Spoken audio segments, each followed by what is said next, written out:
This is Hurricane Florence, which is bearing down on the Carolina coast. A confirmed landfall for this hurricane at 7:15 a.m. 45 minutes ago in Wrightsville Beach, about 6 miles from where I am right now. We are still very much in the thick of it here in Wilmington, North Carolina.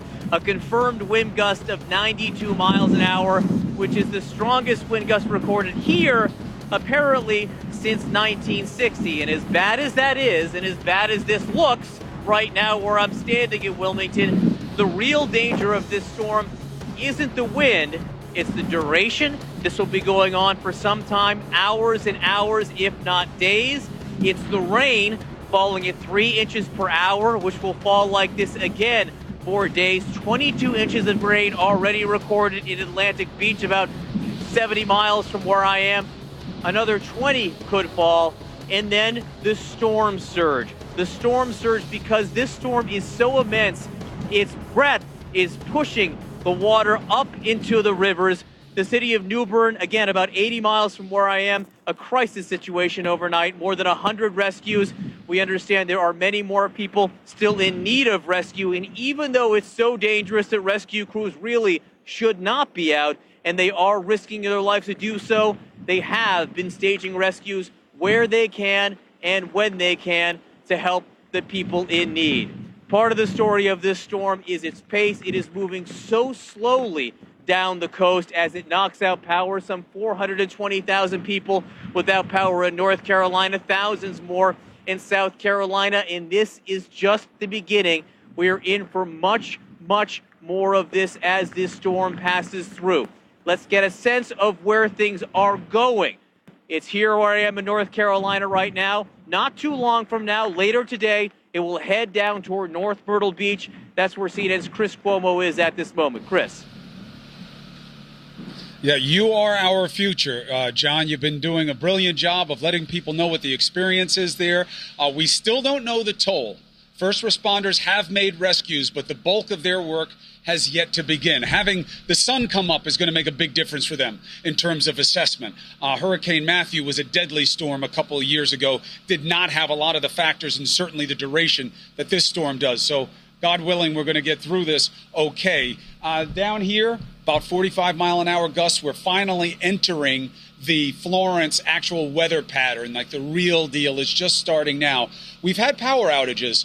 The word from the officials are about 6,000. But we just had several blocks go down during our last break, so I don't know what the numbers are. But we're going to have conditions like this and then getting into 80, 85-mile-an-hour winds, maybe 6 feet of storm surge. We'll have 2 high tides before then, and that's going to be a big determining factor. This is just the beginning of a high tide here. We don't know what's going to happen when the wind shifts and comes back the other way, John. This is a mandatory evacuation zone. Not everybody left. So we're just starting to get into it here, and we're watching you as a window into the future. Yeah, Chris Cuomo down in North Myrtle Beach. It's very unsettling to me, Chris, that you can see me, but I can't see you. But I appreciate the concern, and this is coming your way not too long from now. Emergency management in North Carolina imploring people, by the way, don't drive through this. Do not drive through this just yet, because it is not over and it is not safe. Let's go to the Weather Center now. Chad Myers is there for a sense of where this storm is. Chad.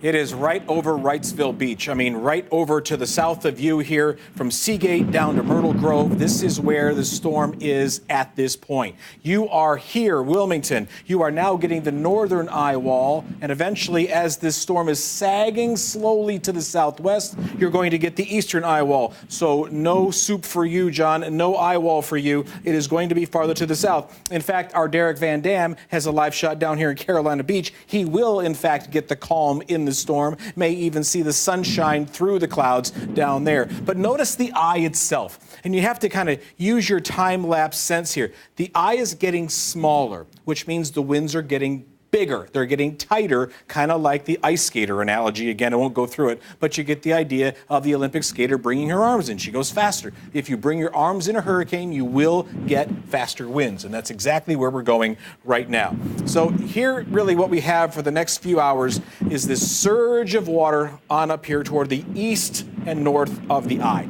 That's the biggest threat right now, is the water coming onshore. Here down where you are, it's the wraparound rain from Wilmington back over to Wrightsville Beach. That's where the eye made landfall about 47 minutes ago. And there it goes. This is now a forecast radar, what it should look like over the next 18 hours. And eventually, the eye will get all the way down to Chris Cuomo at North Myrtle Beach. But in that same 18 hours, the wind and the rain and the surge is going to continue north of here. I suspect many of these islands here, these barrier islands, are getting overwashed by these 15-foot waves and 7 to 8 or 9 foot surge. A lot of these islands are going to be wet, and the sand's going to be gone, and even some of the buildings may not survive.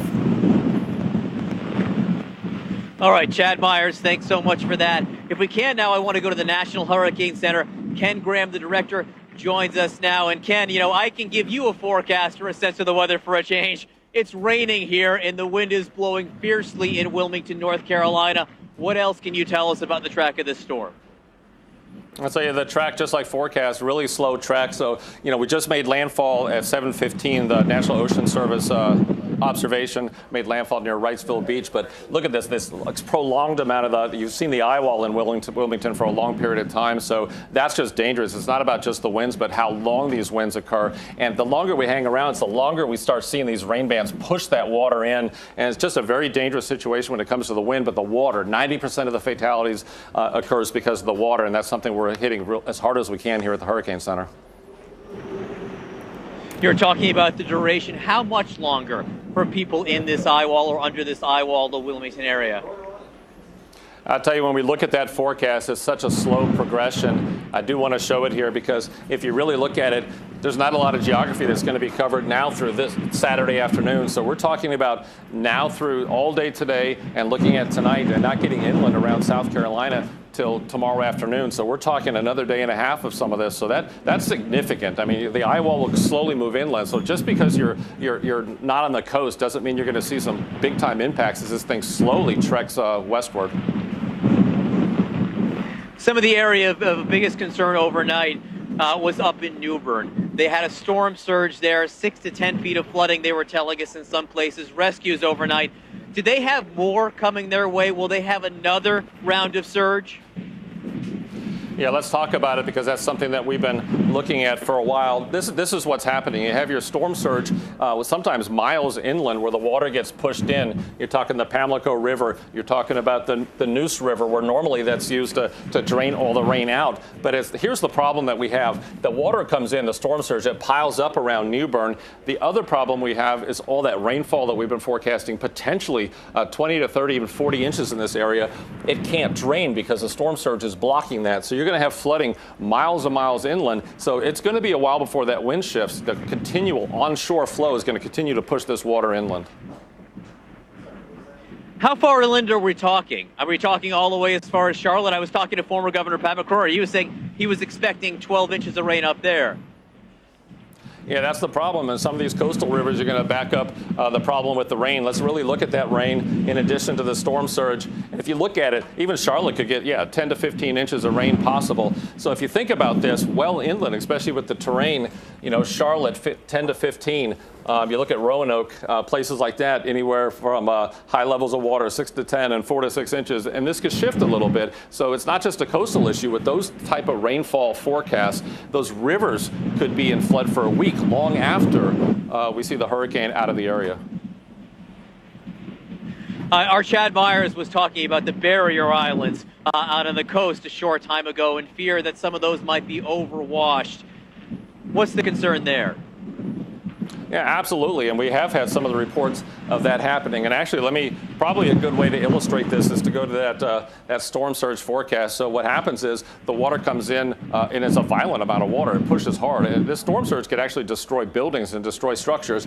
And it overwashes the barrier islands and really covers them. And you can get this overwash, you can get cuts, and it keeps on going. The longer you have those winds, you start stacking it up. So really what the water does is it comes inland, finds a place where the channel narrows or a river narrows, and what happens is it just piles up at that location. So your highest values might not be on those barrier islands. The highest values could be miles inland.